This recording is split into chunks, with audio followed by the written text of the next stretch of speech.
përgjithë të nderuar shikues, mirë se erdhët në edicionin qendror informativ. Do t'jeni shoqërinë time të kolegut Edvin Peçi. Mirëmbrëma Edvin. Mirëmbrëma Stenada, së bashku me kolegen Stenada Jao i hedhim një sy fillimisht zhvillimeve kryesore të ditës së sotme. Në mesazhin për shqiptarët në fundvit, kryeministri Edi Rama deklaroi se 2020 do të jetë viti i kurimit të gjitha plagëve të tërmetit. Ai foli për mini Schengenin ballkanik, duke siguruar se për asgjë në botë nuk e tradhton popullin e Kosovës. Gjykata kushtetuese merr në shqyrtim kërkesën e presidentit për shfuqizimin e ligjit për teatrin dhe pezullimin e zbatimit të projektit për të deri në invendim të këtij institucioni. Ndërkaq që anëtarët e Aleancës për mbrojtjen e teatrit u grumbulluan sot para bashkisë dhe kërkuan informacion për projektin e ri të teatrit. Presidenti Ilir Meta ka dekretuar sot ligjin për buxhetin. Kreu i shtetit shprehet se ka shumë rezerva për buxhetin e 2020-s, por e dekretoi atë për të mos penguar zbatimin e masave që lidhen me pasojat e tërmetit. Të përjashtuar nga shpërblimi i fundvitit, invalidët nuk po marrin dot as pagën e dhjetorit. Një ditë para vitit të ri, ata janë në radh pritje në të ftohtë. Edhe këtë fundvit, shumë qytetarë thonë se çmimet janë rritur dhe janë të papërballueshme, ndërsa sipas tregtarëve këtë vit ka patur ulje të shitjeve. Policia ka marrë masa për sigurinë në ditët e fundvitit, por kërkon nga qytetarët kujdes në qarkullim në përdorimin e alkoolit dhe vënë në dispozicion numrin 112 për denoncimin e shkeljeve. Në një intervistë për gazetën Epoka e Re, presidenti Meta shprehur se Shqipëria dhe Kosova duhet të heqin barrierat mes tyre. Në këtë kontekst, kritikoi taksën e kalimashit dhe uroi që Kosova të ketë sa më shpejt qeverinë e saj. Gjykata administrative e apelit urdhëron KLG-n të vijojë procedurat e emërimit të një magjistrati që Këshilli e kishte refuzuar për shkak të problemeve me pasurinë. Kosova është ende pa qeveri. Kreu i lëvizjes vetvendosi Albin Kurti ka refuzuar edhe ftesën e tretë presidentit Thaçi për t'u takuar të martën në orën 10. Ai ka propozuar një takim në datën 6 janar në një orë të përshtatshme për presidentin e Kosovës. Situata e zjarreve në Australi është përkeqësuar. Këtë fundvit qytetarët kërkojnë anullimin e spektaklit të fishek zjarreve të ndrimit të viteve që fondet të shkojnë për shuarjen e zjarreve. Ju njojmë tani më gjerësisht me zhvillimet kryesore. Në mesazhin për shqiptarët në fundvit, kryeministri Edi Rama deklaroi se 2020 do të jetë viti i kurimit të gjitha plagëve të tërmetit. Ai foli për mini Schengenin ballkanik, duke siguruar se për asgjë në botë nuk e tradhton popullin e Kosovës. Tërmeti i 26 nëndorit ishte kulmimi tragjik i këtij viti kaq të vështirë. Ne ja dolëm të mos lëm vetëm asnjë fatkeq, të mos lëm jashtë në rrugë madhe asnjë familje, të mos mbetemi asnjë javë peng i kampeve të emergjencës. Por tërmeti i 26 nëntorit, me forcën reaguese dhe energjinë përbashkuese që gjeneroi, u bë vetë momenti i fillimit të ri për Shqipërinë që duam. Brenda vitit 2020, çdo familje jashtë qytetit që ka humbur banesën individuale duhet hyjë në një banesë të re. Deri në gjysmën e parë të vitit 2020, duhet jenë ngritur në qytetet e prekura të gjitha kantieret e lagjeve të reja. Viti 2020 duhet shënohet si viti i vënies përpara lupës së ligjit, të çdo pasurie që bëhen nga krimi dhe nga trafiqet e çdo lloji. Me të nisur viti i ri, tërmeti i shtetit do të bjerë fort në themelet e asaj bote, përmes një zinxhirit pa ndërprerë operacionesh policore e çështjesh gjyqësore me të fortët që i bëjnë kashillë komunitetit, shoqërisë dhe këtij vendi. Aeroporti i ri ndërkombëtar në Vlorë, rruga e re Thuman-Rogozhin, tuneli Llogaras, dy parqet e mëdha fotovoltaike në Bregdet janë vetëm më të mëdhat e një vargu investime shtreja që do të nisin gjatë vitit të ri. As nuk kam menduar, as nuk kam kërkuar, as nuk kam mbështetur në një ligj që kufizon lirinë e shprehjes. Ka votuar në parlament, bashkë me forcën time politike, një ligj që u jep mundësi viktimave të shpifjes të mbrohen nga agresioni i portaleve mbi njeriu dhe lexuesit portaleve të mësojnë të vërtetën e njerëzve të akuzuar padrejtësisht. Schengeni rajonal nuk është një Jugosllavi e re. Si shonë ata që nuk bëjnë dot asnjë qeveri me dy parti në Kosovën që e duan aq shumë. Sepse me sa duket kur vjen puna tek bashkimi i forcave për ta qeverisur mirë Kosovën, ndarja e karrigeve, ka më shumë rëndësi se Kosova e mbetur në udhkryq, pa strategji, pa qeveri. Shenjë regional nuk është asnjë plan serb për të pushtuar ekonomikisht rajonin. Shenjë regional nuk është, mos e dhënë kur zoti shqiptarëve asnjë program a marrëveshje për të amnistuar krimet e regjimit gjakatar të Miloševićit. Shenjë regional është një domosdoshmëri historike sot, kur betejë e jon, po jo vetëm e jona, shqiptarëve po e krejt vendeve të këtij rajoni, është zgjerimi i hapësirës lirisë lëvizjes për njerëzit, mallrat, shërbimet, kapitalet. Veç ata që s'duan ta shohin apo s'din të lexojnë, nuk e kuptojnë se shenjë regional është rruga e vetme për Shqipërinë e për Kosovën, që të thyejmë barierën kufitare mes veti dhe të garantojmë liri plot lëvizje mes dy shteteve, për njerëzit, për mallrat, shërbimet dhe kapitalet. Se shenjë regional jo vetëm nuk e dëmton Kosovën në betejën politike me Serbinë, për arritjen e një marrëveshje përfundimtare të drejtë dhe të plot për njojën e saj nga Serbia, po përkundrazi e ndihmon. Dy fjalë për veten time. Unë nuk jam i rënë nga qielli. Nuk kam menduar ndonjëherë se jam patmeta. Përkundrazi, kam më shumë se ju. Ndoshta edhe sepse jam më i gjatë. Nuk më ka thënë kur mendja se jam i pagabushëm. Përkundrazi, jam më i gabushëm se sa ju. Për shkak detyrës më duhet marr shumë më tepër vendime se secili prej jush. Pra, probabilitetet e gabimit e kanë shumë më të madh se çdo njëri nga ju. Po ama asnjëherë, kur nuk e kam bërë në këtë detyrë një gabim të qëllimshëm për të përfituar çfarë do qoftë në dëmin e popullit apo të këtij vendi që kam nderin e madh të drejtoj. Të gjithë jemi kalimtar në këtë botë, çka mbetet është Shqipëria dhe kombi ynë mbi këtë tokë. Le të vazhdojmë të bëjmë së bashku më të mirën për Shqipërinë e për kombin shqiptar dhe më e mira u bëft për ju dhe gjithëkënd juve ju do zemra. Mbi 10.000 njerëz do ta kalojnë natën e ndrimit të viteve në Çadra. Në mbledhjen e tretë të Komitetit Kombëtar të Rindërtimit, kreu i qeverisë Rama tha se brenda vitit tjetër të gjithë ata që sot ndodhen në Çadra do të sistemohen në banesa. Gjatë paraqitjes së planit për ndërhyrje në zonat e prekura nga tërmeti, u bë e ditur se në kombinat do të ndërtohen qendra tregtare dhe kulturore, si edhe banesa dhe zyra të reja. Rreth 10.200 shqiptar, banesat e të cilëve u shkatruan ose u dëmtuan nga tërmeti nuk do të festojnë dot si gjithë të tjerat, por në çadrat ku jetojnë që nga 26 nëntori. Në mbledhjen e tretë të Komitetit Kombëtar të Rindërtimit, shefi i qeverisë Rama tha se brenda vitit të 2020, të gjithë ata që sot ndodhen në çadra do të sistemohen në banesa. Në fund të vitit të 2021, banorët e akomoduar me qira do të futen në banesat e reja, por brenda 9 mujorit të parë pritet të rindërtohen me standardet e duhura 53 shkollat e dëmtuara si dhe spitalet. Asnjë nuk mundet dot ta lejojmë, ta lëmë që të kalojë vitin e ri 2021 në Çadër.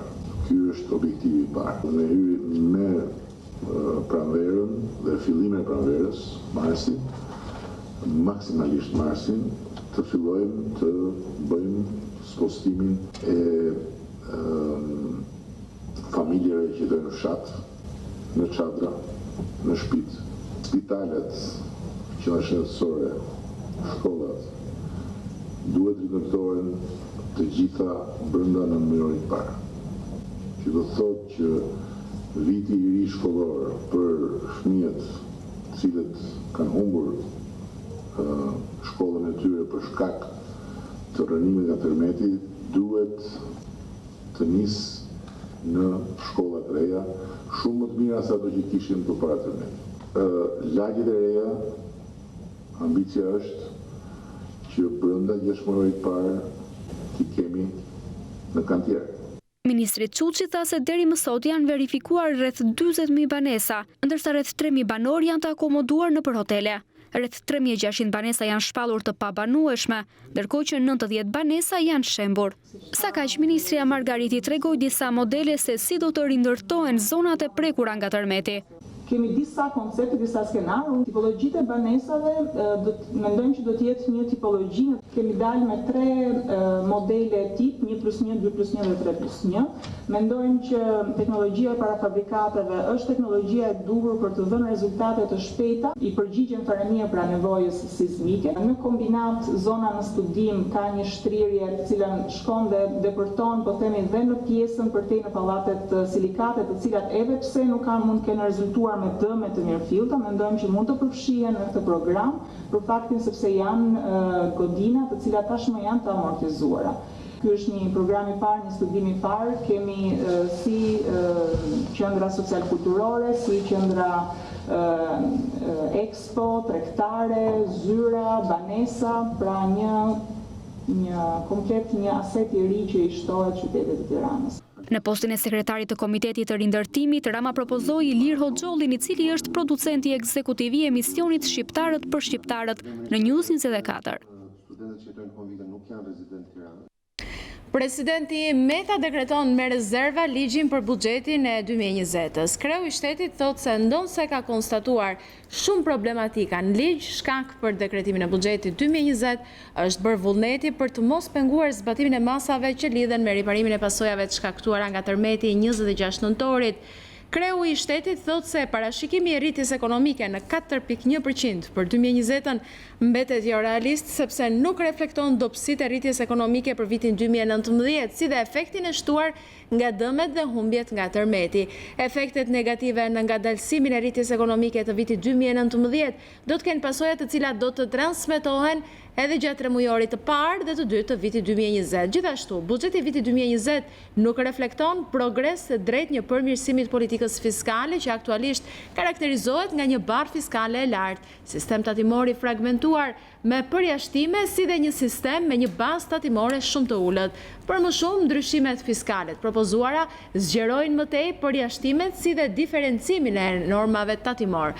Ndër të tjera, Meta sheh rrezik të shtuar fiskal për shpenzimet publike për vitin buxhetor 2020, nga rritja e vlerës së projekteve të PPP-ve ekzistuese dhe numri të projekteve të reja, i rrezikut të tejkalimit të kapitalit për korporatën e investimeve, i financimit të humbjeve të sektorit e energjisë, si dhe rritja e kostos borxhit publik. Meta vëren se nuk parashikohet rritje e pagave dhe rritje reale e pensioneve apo pagesave të tjera. Megjithatë, vendosi ta dekretojë këtë buxhet. Gjykata kushtetuese vendosi të marrë në shqyrtim kërkesën e presidentit Meta për shfuqizimin e ligjit për teatrin dhe pezullimin e zbatimit të projektit për të deri në një vendim të këtij institucioni. Kushtetuesja kërkon koment me shkrim nga Bashkia e Tiranës, Ministria e Financave, ajo e Kulturës, Qeveria dhe Kuvendi. Gjykata kushtetuese ka nisur shqyrtimin e kërkesë padjes që presidenti i Republikës Ilir Meta depozitoi më 24 korrik, duke kërkuar shpalljen antikushtetues të ligjit për teatrin kombëtar dhe pezullimin e zbatimit të projektit deri në një vendim të gjykatës kushtetuese, me argumentin se përbën akt kriminal dhe në kundërshtim të plot me interesat kombëtare të vendit. Në shkresën që mban datën 26 dhjetor 2019, kushtetuesja bën me dije nisjen e shqyrtimit të çështjes dhe ju kërkon Këshillit të Ministrave, Kuvendit, Ministrisë së Financave, Ministrisë së Kulturës dhe Bashkisë së Tiranës që brenda datës 22 janar të depozitojnë qëndrimet e tyre me shkrim. Ju njoftojmë se në shqyrtimin paraprak të kërkesës së Presidentit të Republikës, Kolegji i Gjykatës Kushtetuese më datë 24 dhjetor 2019 ka vendosur kalimin e çështjes për shqyrtim në seancë plenare me dyert të hapura.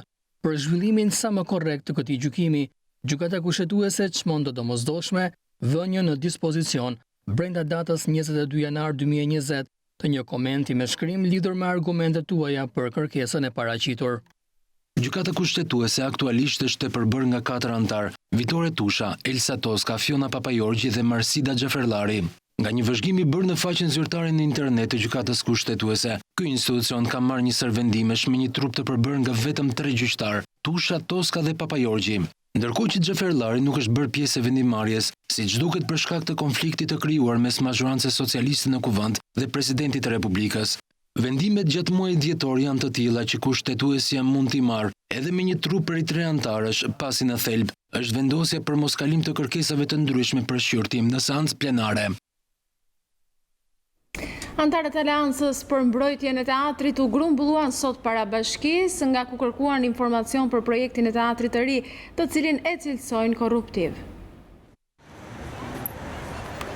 Artistët dhe Aleanca për teatrin zhvendosën sot protestën para bashkisë së Tiranës, ku kërkuan përgjigje nga ky institucion për procedurat që po ndishen lidhur me kompaninë që garon për ndërtimin e godinës së re të teatrit. Tani ne do ta ndjekim këtë punë, nuk do ta lëm këtu, pavarësisht se cila mund të jetë përgjigjja e bashkisë për punën e informacionit, deri ku ka shkuar. Ka një fitues për projektin e teatrit? Cili është ky fitues? Pse u miratuan ato 500 milion lekë? Në bazë të kërkesës që kemi bërë ne, ato 500 milion lekë në kuptimin juridik duhet ishin miratuar në një moment tjetër. Regjisori Robert Budina u shpreh për News24 se transparenca do të nxirrte në pa procedurat korruptive të bëra për shëmbjen dhe ndërtimin e teatrit kombëtar. Ne do ta çojmë deri në fund, do ta marrim informacionin ton dhe ju dhe të gjithë do të jeni të bindur që do zbulojmë se çfarë fshihet mbrapa këtij terri informativ. Fshihen shkeljet e ligjeve, fshihet që ai ligji special që u bë që gjoja do kishte konkurrencë, nuk ka konkurrencë, që ishte e paravendosur, ashtu siç ne kemi thënë para një viti e gjysmë, që do ndodhi kështu dhe kështu më ndodh.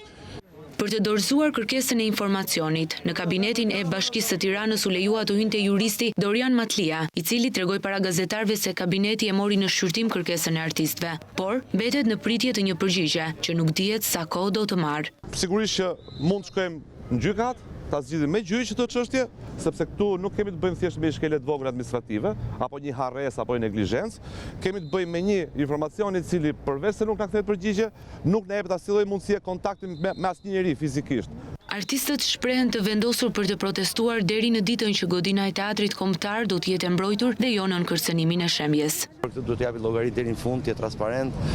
Dhe e dyta, sot i erdhëm qeta për shumë shpejt i zotërisë, qofse zgjat këtë muhabet do i vinë regjimentet të tëra, prandaj të ketë kujdes çik me ato që bën. Presidenti i Republikës Ilir Meta në analizën që i bën reagimit pas tërmetit të 26 nëntorit shprehet se institucionet treguan dobësi në përballimin e situatës emergjente. Në rrëfimin për gazetën kosovare Epoka e Re, kreu i shtetit vlerëson solidaritetin e Republikës së Kosovës. Presidenti përsërit qëndrimin e tij kundër vendosjes së taksës së qarkullimit në rrugën e Kombit. Tërmeti shkatruesi i 26 nëntorit, sipas presidentit të Republikës Ilir Meta, tregoi dobësitë e institucioneve shtetërore shqiptare në përballimin e situatave emergjente. Në intervistën për gazetën e Kosovës Epoka e Re, kreu i shtetit thekson se po punohet për një plan konkret veprimi dhe për rindërtimin e rikuperimin e të gjitha pasojave. Pasojat e rënda që la pas tërmetit treguan dobësitë tona në përballimin e këtyre situatave emergjente dhe besoj kemi nxjerrë mësimet e duhura se si ti përballojmë masat dhe reagimet në të ardhmen. Aktualisht jemi të përqendruar në sigurimin e strehimit dhe shërbimeve të tjera të domosdoshme për të gjithë njerëzit që kanë humbur shtëpitë e tyre. Presidenti Meta vlerëson maksimalisht ndihmën e menjëhershme dhe solidaritetin e treguar nga Republika e Kosovës dhe qytetarët e saj, çka sipas tij nuk do të harrohet kurrë. Tërmeti 26 nëntorit tund disi asnjëherë më parë themelet e shumë ndërtesave në Shqipëri, por tregoi se themelet e solidaritetit mbar shqiptar janë më të forta se kurrë. Shqipëria dhe Kosova çdo herë kanë qenë dhe do të mbeten të parët në krah të njëra tjetrës, dhe ne kurrë nuk do të harrojmë këtë solidaritet dhe këtë ndihmë të jashtëzakonshme. I pyetur për taksën e kalimit të rrugës së Kombit, presidenti i Republikës rikujton se ka qenë kundër saj, pasi dekurajon lëvizjen e lirë të qytetarëve dhe shkëmbimin tregtar në të dy anët e kufirit. Ai kërkoi që dy vendet tona të rrëzojnë të gjitha barierat administrative dhe burokratike. Ju e dini qëndrimin tim për taksën e kalimashit. Kjo është një taks mjaft e gabuar dhe dekurajuese, duke patur parasysh se sa i rëndësishëm është për Shqipërinë dhe për Kosovën ky qarkullim pa pengesa midis qytetarëve tanë. Por edhe për tregtin po të kemi parasysh se sa e kushtueshme është sidomos për të vënë në funksion të Kosovës dhe portet e Shqipërisë në të ardhmen. Shqipëria dhe Kosova në të gjitha fushat duhet të forcojnë pa më të voglin hezitim bashkëpunimin dhe të rrëzojnë të gjitha barrierat administrative dhe burokratike. Në një periudhë kur Kosova është ende pa qeveri, Ilir Meta uron që dy forcat politike fituese të arrijnë konsensusin. Uroj që lëvizja vetëvendosja dhe lidhja demokratike e Kosovës në partneritet dhe përgjegjësi të vendosin sa më parë për krijimin e institucioneve të reja qeverisëse. Kosova i ka të gjitha mundësi të jetë një shembull i mirëqeverisjes në rajonin tonë. Një urim të veçantë me rastin e vitit të ri, presidenti Meta e ka për proceset integruese euroatlantike të Shqipërisë dhe Kosovës. Uroj për një Shqipëri me negociata të çelëruara me Bashkimin Evropian dhe për një Kosovë pa regjim vizash me Bashkimin Evropian, shumë pranë saj dhe NATO-s.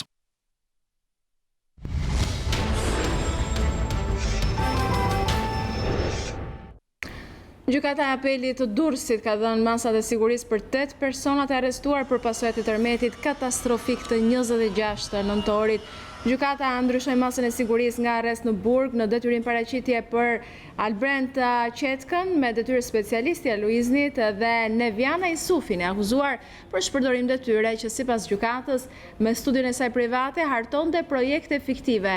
Ndërkohë gjykata la në burg 6 persona të tjerë përkatësisht Arben Isakun, Klajdi Lamen, Kujtim Hasën, Rushdi Xhekën, Abdullah Osmanin dhe Dëfrim Çelamin. Sa kaq vjojnë të jenë në kërkim nga policia 7 persona të tjerë. Kryeministri Edi Rama soi këtë të hënë me medalje zjarfiksin nga Vlora, Luan Kapa, i cili rrezikoi jetën e tij për të shpëtuar jetë njerëzish poshtë rënojave të tërmetit të 26 nëntorit. Mes emocionesh, zjarfiksi tha se medalja e bën krenar për 2 qytetarët e shpëtuar prej tij dhe që sot thithin ajrin e kësaj toke dhe i gëzohen dritës së diellit. Zjarfiksi hero Luan Kapaj, që nuk llogariti jetën e vet, teksa me zgjëmës së madhe të tërmetit tragjik të 26 nëntorit, kur u fut mes rënojave të shpëtonte jetë njerëzish dhe refuzoi edhe oksigjenin, u nderua sot me medalje nga kryeministri Edi Rama. Unë dëshiroj që t'i jap Luanit medaljen e artë për vlerësim profesional, një medalje që në fakt është krijuar prej disa kohësh dhe është dhënë për herë të parë vetëm për trupat e kërkim shpëtimit që erdhën dhe na ndihmuan të shpëtojmë jetë shqiptare, por është e para që jepet një individi. Në aktivitetin ku u vlerësua me medalje zjarfiksi hero, ishin të pranishëm edhe qytetarë të cilët u shpëtuan prej tij. Kjo e preku Luanin, i cili tha në fjalën e tij se medalja e bën krenar për 2 qytetarë që shpëtoi dhe që sot marrin ajrin e kësaj toke dhe shikojnë dritën e këtij dielli. Më shumë se sa krenar, kjo medalje mua më bën krenar për 2 qytetarët e mi që sot janë bashkë me ne, marrin ajrin e kësaj toke dhe shikojnë dritën e këtij dielli. Unë do të shërbej popullit tim deri në momentin e fundit të jetës sime. Me zbatutash, kryeministri tha se Luani ishte një hero i llojit të veçantë, dhe sipas tij askush nuk mund të kuptojë veprimet e Kapajt nëse nuk është vlonjat. Shërbimi social shtetëror dhe kryqi i kuq në Durrës janë solidarizuar me familjet e prekura nga tërmeti dhe kanë shpërndar për ta pako ushqimore dhe higjienosanitare. Inspektorët e shërbimit social në bashkëpunim me kryqin e kuq kanë shpërndar pako për 250 familje, ndërsa pritet që brenda vitit ndihma të marrë 1000 familje, banesat e të cilëve kanë dalë të pabanueshme. Në Durrës deri tani kanë aplikuar rreth 2600 familje për bonusin e qiras. Lista që janë miratuar nga Këshilli Bashkiak i Durrësit, por që pritet të miratohet në fillim të janarit.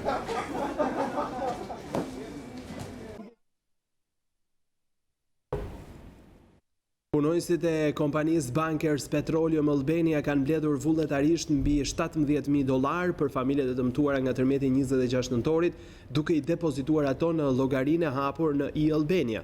Vetë kompania Bankers kontribuoi për qeverinë shqiptare, duke dhënë $1 milion për t'u ardhur në ndihmë të prekurve nga tërmeti. Punonjësit e kompanisë Bankers Petroleum Albania kanë mbledhur vullnetarisht mbi $17.000 për familjet e dëmtuara nga tërmeti 26 nëntorit. Kompania Bankers kontriboi për qeverinë shqiptare me $1 milion, ndërsa punonjësit e kësaj kompanie dhanë kontributin e tyre personal në portalin i Albania për mbledhjen e fondeve. Kur ndodhi tërmeti, një grup punonjësi shtan shkuan në Durrës, dhuruan veshje, batanie e dyshek. Ky ishte reagimi i parë nga punonjësit. Kompania Bankers dhuroi $1 milion për qeverinë shqiptare, por punonjësit tanë mblodhin $17.000 dhe i dhuruan. Dashuria, solidarizimi dhe mbështetja që kanë treguar punonjësit tanë është simbolja e saj çka është Bankers. Vetë shqiptarëve, punonjësit e Bankers i përkasin shtetësive të ndryshme si kinez, kanadez, anglez, të cilët u bën bashkë duke u solidarizuar me familjet e prekura nga tërmeti. Help each other is our main principle of our employees. Të ndihmojmë njëri tjetrin është parimi kryesor i punonjësve tanë. Çdo kush kërkon të japë mbështetjen e tij për të përballuar situatën e vështirë. Tani më shumë se kurrë kërkohet që të bashkohemi dhe të ndihmojmë ata me më pak fat, të cilët kanë nevojë për ne. Kompania Bankers Petroleum Albania operon prej 15 vitesh në Shqipëri dhe prodhon naftë në zonën e Patos Marinzës. Prej vitit 2016, Bankers është në pronësinë e shoqërisë kineze, dhjetor Petroleum. Familja Biçaku, banesa e të cilëve u shkatrua nga tërmeti 21 shtatorit, është e para në qytetin e Kavajës që përfiton shtëpi falas nga bashkia. Institucioni i pushtetit vendor ka projektuar ndërtimin e 21 banesave të reja për të dëmtuarit. 2 ditë para vitit të ri, bashkia Kavaj ka gëzuar familjen Biçaku duke e bërë me shtëpi të re. Shtëpia e Bujar Biçakut në fshatin Momzota ishte dëmtuar rënd nga tërmeti 21 shtatorit. Ajo është e para banes nga 21 shtëpit që bashkia ka projektuar për të ndërtuar për shkak të dëmtimeve të mëdha që posuan nga 2 tërmetet e fundit. Kryetari i Bashkisë së Kavajës, Redian Krali, vizitoi familjen Biçaku, ndërsa kryefamiljari 33 vjeçar po lufton me vdekjen që prej muajit korrik në Spitalin e Traumës në Tiranë. Më afruan në ndihmë shumë donator, gjej rastin të falenderoj, është shtëpia e parë, njëkohësisht vazhdojnë dhe 20 shtëpia tjera njëkohësisht të ndërtuar. I uroj dhe shërim sa më të shpejt Bujar Biçakut, është djalë i tyre ku ka pasur një aksident. Për këto një do falenderoj herë Bashkinë e Kavajës. Ka bokën der, më ka ndihmu me fatkeqësinë që më nodhi mu. Edhe qytetin e Kavajës ka kontribu për djalin tim, e në ati inshallah, Zoti ju është përbledh gjithë, kaq inshallah. Bujar Biçaku, 33 vjeç me 2 fëmijë të vegjël, posoi një aksident shumë të rënd në korrik. Ai është nështruar disa ndërhyrjeve kirurgjikale, por gjendja e tij shëndetësore është e rënduar.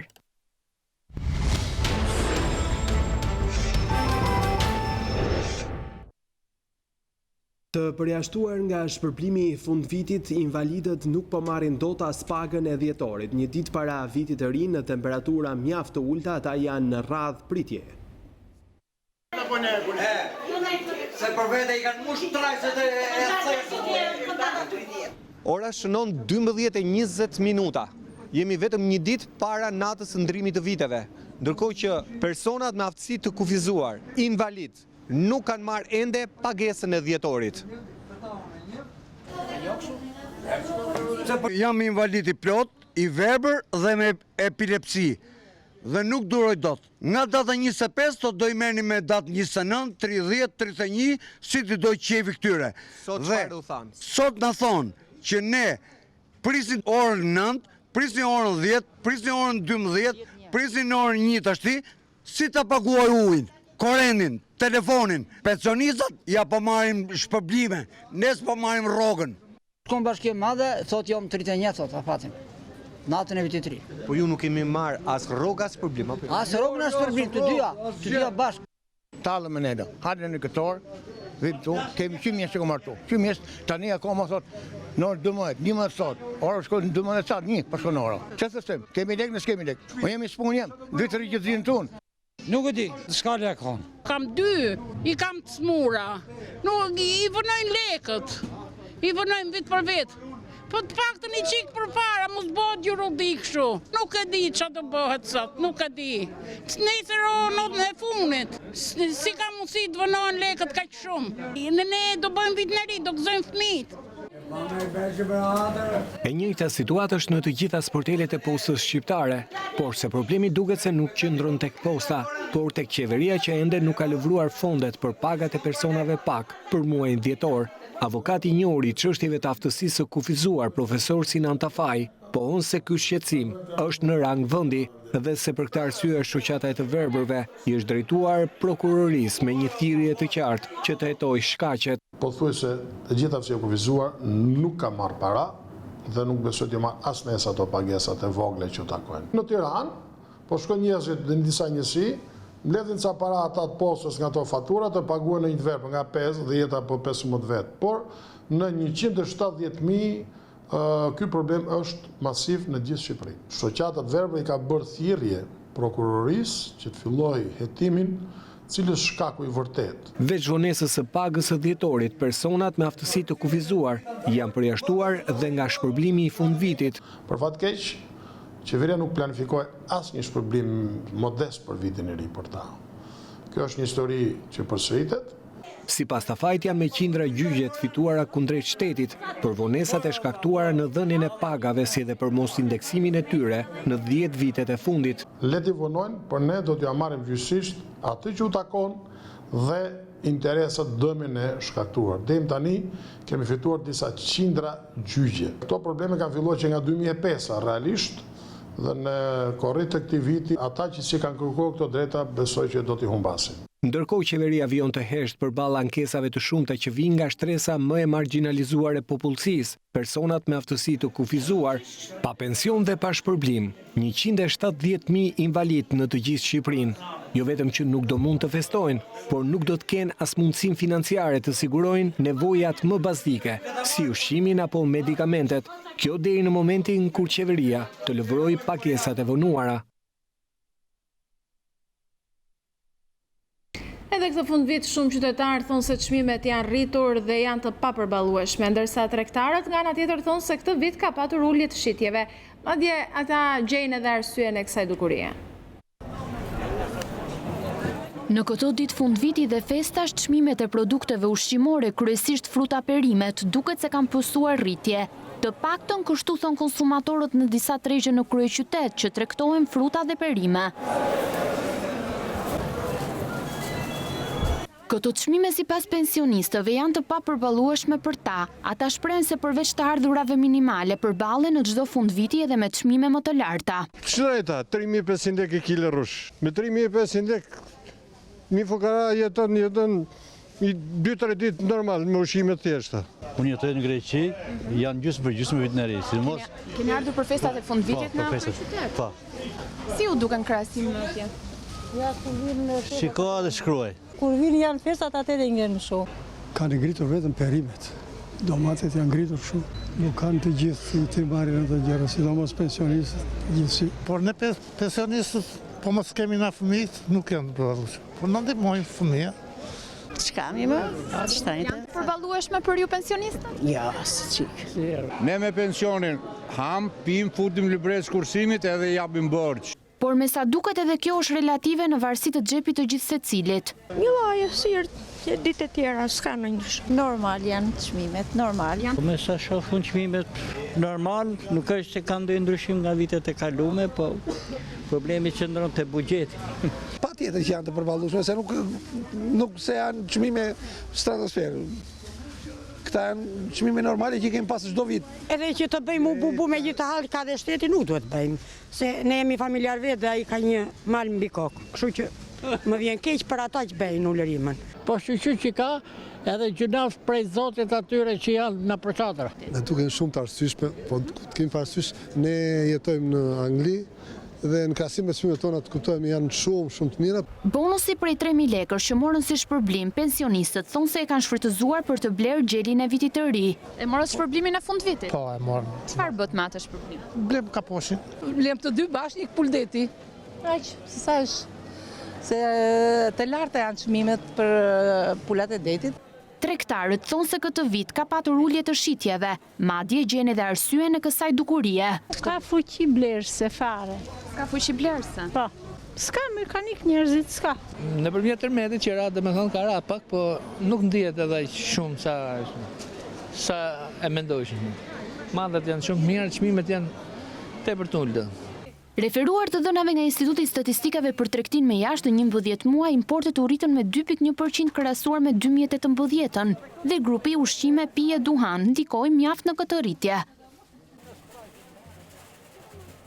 Festat e fundvitit kanë rikthyer në adhe shqiptarët që jetojnë dhe punojnë në vende të ndryshme të Evropës. Në pikat kufitare të Kakavijës dhe Kapshticës ka patur fluks të shtuar hyrjesh, por mjetet që hynë dhe dalin nuk janë përballur me radhë të gjata pritje pasi është punuar me sportele të shtuara. Fundviti ka sjell edhe në Durrës rritje të numrit të udhëtarëve që zbresin në këtë port. Festat e fundvitit kanë sjellë një shtim të hyrje-daljeve në pikën kufitare të Kakavijes. Shifrat zyrtare flasin për 20% më shumë shtetas të cilët kanë zgjedhur që të kalojnë në këtë pikë kufitare përgjatë këtyre festave. Policia kufitare ka marrë masa për qarkullimin e lirshëm të shtetasve, duke mos shkaktuar probleme në hyrje-daljet si në pikën kufitare të Kakavijes anën shqiptare, ashtu edhe në atë greke, pasi ka patur bisedime ndërmjet të dyja palëve për të lehtësuar qarkullimin e shtetasve që kalojnë në këtë pikë kufitare. Unë jam në Greqi, erdha këtu për festat dhe po ikin Greqi. Jo, erdha mirë, vetëm tani po vonojmë çik. Kur erdha mirë, 1 orë u vonuam. Shumë mirë. Ne po shkojmë ke djali. Do festojmë atje. Na vuri detyrim djali. A do vini këtu aska? Haj po bëjmë 1 orë. Festat i bëjmë atje vitin e ri.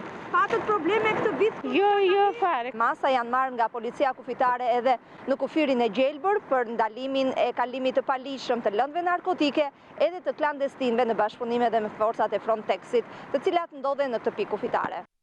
Festat e fundvitit i kanë rikthyer në atë shqiptarët që jetojnë prej vitesh në Greqi, kundryshe nga vitet e kaluara nuk janë përballur me radhë dhe pritje të gjata në pikën e kalimit kufitar të Kapshticës. Numri më i madh ka qenë në hyrje me 4900 shtetas, të cilët kanë zgjedhur të kalojnë festat e fundvitit tek familjarët e tyre në Shqipëri, por ka edhe nga ata që kanë zgjedhur shtetin fqinj për të festuar. Brënda 24 orëve kanë hyrë 4900 shtetas dhe kanë dalë 3779. Është punuar me 7 sportelet, çka ka evituar radhët e gjata në doganën e Kapshticës. Për festat vim tash. Jo, as kur kemi hyrë, as kur kemi dalë. Unë si person nuk kam probleme. Tash unë me sa shoh nuk ka asnjë problem. Keni zgjedhur të kaloni festat në Shqipëri? Patjetër. Po ktheheni në Shqipëri për festat? Po. Në krahasim me vitet e tjera, si ka qenë si vjeta? Ka pasur probleme në hyrjet apo në daljet? Jo, shumë mirë, çdo gjë në rregull. Sa keni pritur? Pas 10 minuta. Ku po ktheheni ti festoni? Në Elbasan. Ka qenë shumë mirë, jemi të kënaqur gjithë tani. Tani vazhdojmë rrugën, çoj, si do vazhdoj. S'kishte ndonjë probleme, çdo gjë ishte në rregull. Sa po prisin? Sa keni shpresë? Besoj 5 deri në 10 minuta, jo shumë. Fundviti ka sjell edhe në Durrës mira bashkëdhetar, të cilët do të festojnë pranë familjeve në Shqipëri, duke e shënuar rritje të numrit të udhëtarëve që zbresin në këtë port, shumica prej të cilëve shqiptarë që jetojnë dhe punojnë në Evropë. Sipas autoritetit portual të Durrësit, gjatë kësaj jave kanë zbritur në port rreth 27000 udhëtarë dhe 6000 automjete. Numër ky ka tërfishuar në krahasim me ditët normale. Çdo ditë në port mbërrin 4 tragete nga Bari, Ancona dhe Trieste. Pas një telefonate që kanë mbritur në sallën operative të policisë së Tiranës, dyshohet se një person është rrëmbyer në zonën e Don Boskos rreth mesditës. Mësohet se personi që ka sinjalizuar policinë në telefon ka denoncuar rrëmbimin e një personi në Don Bosko dhe më pas e ka fikur telefonin. Deri më tani nuk dihen detajet për ngjarjen, në fjalë si dhe faktin nëse kemi të bëjmë me një telefonat të rreme apo jo.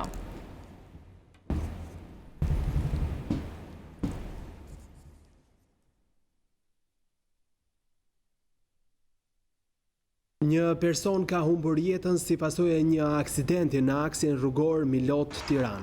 Sipas policisë, mesditën e kësaj të hëne tek mbikalimi i Patokut, automjeti tip Audi me drejtues shtetasin me inicialet EH është përplasur me një motociklet me drejtues Gjok Ndokën. Si pasojë e përplasjes, ky i fundit ka gjetur vdekjen e menjëhershme, po hetohet për të sqaruar rrethanat e aksidentit.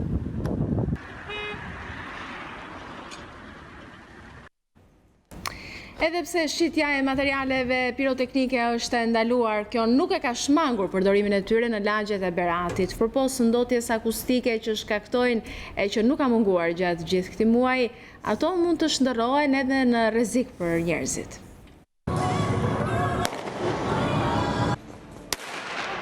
Edhe Edhe pse nuk lejohen dhe shteti i ka ndaluar të tregtohen prej vitesh, materialet piroteknike i shohim në çdo qytet të Shqipërisë. Në Berat, në rrugët e tij, sheh fëmijë të cilët të hedhin në shashka të pafriksuar nga askush, ndërkohë që ende nuk ka një konfirmim zyrtar nga ana e policisë nëse janë sekuestruar apo evidentuar dyqane që shesin këto materiale piroteknike në mënyrë të kundralishme. Sa ditë keni që i ndjeni që hidhen në rrugë?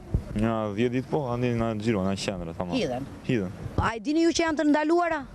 Nëse edhe, me dim që janë ndaluara, të bedishme janë. Nuk durojnë? Nuk durojnë. Dhe janë të dëmshme. Janë të dëmshme? Po. Ti vetë hes shashka? Jo, sel. Duhet të jenë të ndaluara? Rendimin tim, jo. Lejohen, se festat janë lejohen. Janë çikti të rrezikshme. Po mirë, shashka tani mos t'i hedhin për vende publike. Edhe pse të ndaluara prej 2 vitesh dhe për ata që i tregtojnë merren dhe masa me gjobë dhe ndëshkime të tjera, sërish ato shiten në qytetin muze të Beratit. Drejtori i policisë rrugore Edmond Tarka e ka folur në lidhje me masat e marra nga policia rrugore në të gjithë vendin me qëllim parandalimin e aksidenteve rrugore gjatë natës së ndërrimit të viteve dhe ditëve të para të vitit të ri. Ai tha se në akset kryesore ka prezencë të shtuar punonjësish policie dhe radar dhe u bëri apel qytetarëve që të mos drejtojnë mjetin nën efektin e alkoolit. Nga aksi Tiranë-Elbasan, aty ku janë shënuar një numër i madh aksidentesh, drejtori i përgjithshëm i policisë rrugore Edmond Targaj tha se për të monitoruar trafikun do të jenë në terren një numër i shtuar punonjësish policie në qytetet e mëdha të vendit si Durrësi, Tirana, Elbasani apo Fieri, dhe vëmendja do të shtohet edhe në sheshet kryesore të qyteteve ku pritet të grumbullohen njerëz për të pritur ndërrimin e viteve. Për shkak të fluksit të shtuar ditët e fundit për festat e fundvitit, në gjithë territorin e vendit ka masa shtesë të policisë për parandalimin e aksidenteve rrugore. Kreu i policisë rrugore u bëri apel qytetarëve që do të festojnë jashtë, të kenë kujdes me përdorimin e alkoolit dhe në rast se janë në efektin e tij të mos drejtojnë mjetin. Të mos përdorin drejtuesit e mjeteve pijet alkoolike, por në të tilla raste të përdorin ndoshta edhe transportin publik. Ai paralajmëroi drejtuesit e mjeteve që të mos abuzojnë me shpejtësinë, pasi në akset kryesore janë vendosur radar.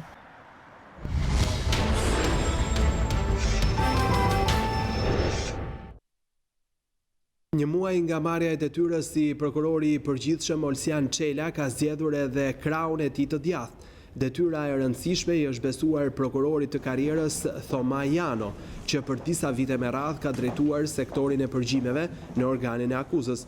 Lajmi u bë i ditur nga vetë kryeprokurori gjatë një takimi me gazetarët e drejtësisë. Mes të tjerash, Çela dha mesazhet e tij për gazetarët për sfidat që e presin për gjatë vitit 2020. Ai u shpreh se 2 nga prioritetet kryesore të institucionit që drejton janë hetimi i pastrimit të parave, si edhe digitalizimi i dosjeve hetimore. Në takim ishin të pranishëm edhe 2 drejtueset e prokurorisë së Tiranës dhe Durrësit, të cilat kanë në duar dosjet hetimore të tërmetit.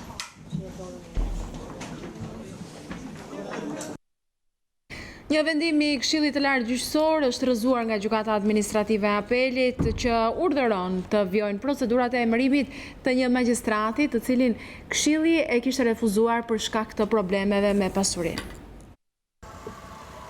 Gjykata e Apelit Administrativ rrëzon Këshillin e Lartë Gjyqësor dhe urdhëron atë të emërojë në detyrë një magjistrat, i cili ishte skualifikuar më herët për shkak të problemeve me pasurinë.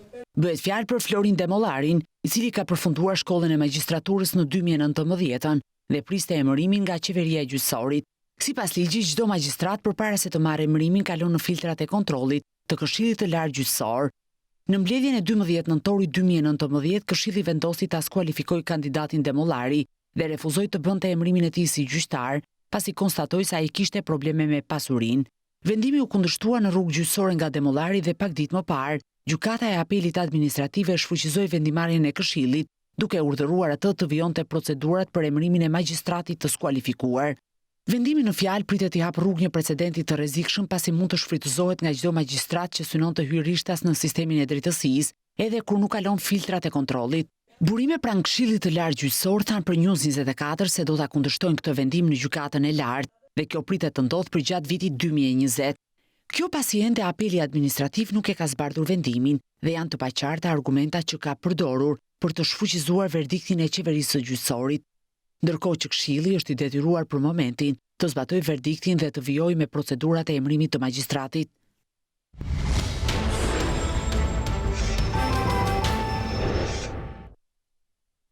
Shkojmë tani në Kosovë. Kreu i lëvizjes vetëvendosje Albin Kurti ka refuzuar edhe ftesën e tretë të presidentit Hashim Thaçi për të takuar të martën në orën 10. Albin Kurti u përgjigj negativisht ftesës së presidentit Thaçi duke publikuar në faqen zyrtare të vetëvendosjes në Facebook letrën që i ka nisur presidentit. Ju faleminderit për ftesën e radhës. Nuk do të kem mundësi që të vi nesër për takim në orën 10, ka shkruar Kurti. Megjithatë, kreu i vetëvendosjes i ka propozuar Thaçit që të takohen në datën 6 janar në një orë të përshtatshme për presidentin e Kosovës.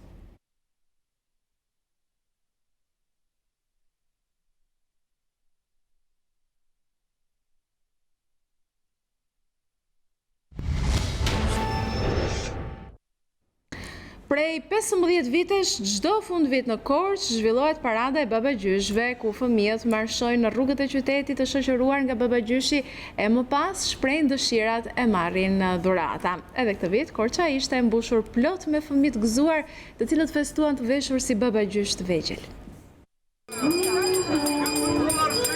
Parada e babagjyshëve, një traditë 15 vjeçare e qytetit të Korçës, ka mbledhur në katedralen e qytetit me 10 fëmijë të vegjël. Të udhëhequr nga babagjyshi, fëmijët kanë shëtitur nga katedralja e qytetit në rrugët e pedonales, e më pas tek pazari i vjetër ku i priste tavolina e ëmbëlsirave, së bashku me kutinë e dëshirave. Ishte shumë e bukur dhe ishte dhe u kënaqëm shumë. Shumë bukur, me shumë atmosferë të këndshme. Jemi shumë të kënaqur se babagjyshi erdhi. Ne jemi korçar, por jetojmë në Tiranë, edhe Orgi ka për herë të parë që përjeton paradën e babagjyshve. Atmosfera ishte shumë festive, edhe pse pak ftohtë. Ju uroj të gjithë shqiptarëve kudo që janë korçar në veçanti, gëzuar festat. Më pëlqen shumë, është një organizim i bukur nga bashkia, urime. Gëzuar festat të gjithë shqiptarëve. Ashtu se çdo vit tjetër, kjo traditë vijon të mbledhë 10 fëmijë për ta shndërruar Korçën festive në një nga qytetet e preferuara të gjitha grup moshave. I përshëndes që të gjithë që nga Korça dhe nga me një urim të veçantë dhe nga të gjithë fëmijët e qytetit Korçës, që sot është mbushur ndoshta më shumë se kurdo herë. Në kuadër të festimeve të fundvitit, parada e babagjyshve është një nga aktivitetet e organizuar nga Bashkia e Korçës.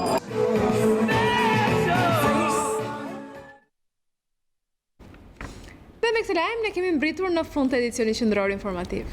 Por për të qëndruar të informuar, në çdo moment të ditës ju mund të klikoni në faqen balkanweb.com, aty mund të shfletoni online edhe informacionet e gazetës shqiptare dhe ndiqni në kohë reale në live stream transmetimet e News24, të cilat gjithashtu mund t'i dëgjoni nëpërmjet valve të radios News24. Faleminderit që na ndoqët. Shikim të këndshëm programeve tona në vazhdim.